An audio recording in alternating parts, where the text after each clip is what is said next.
On this week's episode of Motivational Minutes, Mandy McEwen of Mod Girl Marketing shares the importance of making your profile stand out on LinkedIn. Well, listen, one other area too I want to talk about, because it's all about communication in general too, about how people communicate on LinkedIn. That's another area where, to the other point about how the other social media platforms allow a lot more sort of freedom, and there's a place to be a bit more provocative.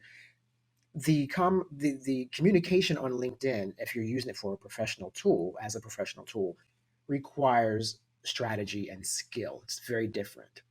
And if you would talk a little bit about, as I saw you mentioning things about, the strategy behind email skills and writing it and making sure that you're using it as a proper platform on LinkedIn when you're communicating through email. You have a whole thing on this, so share a little bit about email on LinkedIn. And you mean messaging? Messaging on LinkedIn? Messaging, right? The communication, or even just Okay. emailing.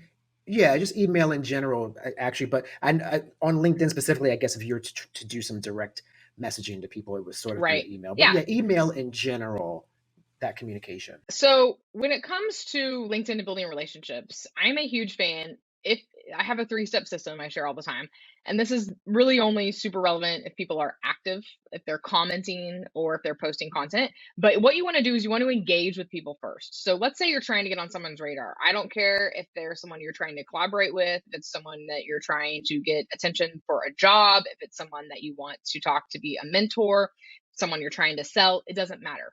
But what you want to do is you want to get on their radar ahead of time before you even reach out and send a connection request. And so you engage with them, meaning you react to their posts if they're posting, you comment on their posts. If they're leaving comments on other people's posts, you go and you comment on their comments. You like their comments. Because what that does is it gets people like, who is this person? Who's this person that's engaging with me? Don't be obnoxious about it, and only do it if it's relevant. Don't go and do this on a post that was like 6 months old. That's weird. But keep it obviously relevant. And then you wait a few days, then you send a custom connection request on LinkedIn. So, hey, Corey, loved your post on ABC. I agree with what you said about XYZ. If you'd be open to it, I'd like to connect here. Something like that. So mention their post, toot their horn, boost their ego up a little bit. Everyone loves that.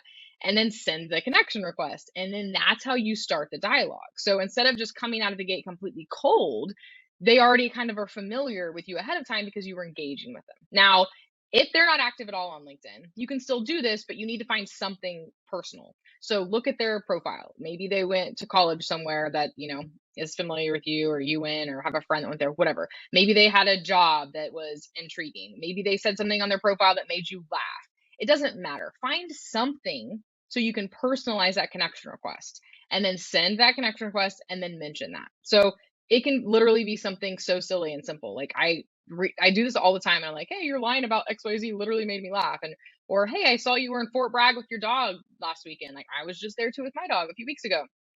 So completely not related to business at all. Okay. Hey, I saw your Tupac quote. Like, one of my favorite ones that I put in my presentation literally is like, hey girl, I saw your post that Bonnie David, my connection, shared about your Tupac quote. I love Tupac, thought it was great, would love to connect with another female, businesswoman. Like, random, right? And so anytime that you can stand out and personalize that, you want to do that. And then you start the conversation, start asking questions, like, just be a real human being. Like, you and I are sitting here talking right now, Corey. Like, do that on LinkedIn. Like, people overthink it. They're like, oh God, I don't know what to say. And they come across weird, and like, because you're overthinking it. Like, just pretend like you're talking to someone in person. It doesn't have to be that complicated. And the same goes for when you're reaching out to email. So I like combining LinkedIn with email. Like, if they don't respond, find their email address. Hey, I just sent you a LinkedIn connection request, a few days ago. Love what you're doing at XYZ company. Again, personalize it. Saw that you ABC, whatever, on your profile. So you can, the same thing I'm talking about with LinkedIn carries over to email too. Like, it's all about just being human, and the more personal you can get, the better, because we are all getting bombarded every single day on LinkedIn and email as professionals. We're getting spammed like crazy, and people are using automation. And so they're just going through a list and bam, bam, bam, right? So when you actually take time to look into this person and their company, and you personalize things, your messages, your emails, you're going to stand out, and your chances of getting responses are way higher than if you were to just look like everyone else. Subscribe today for more inspiration on the go.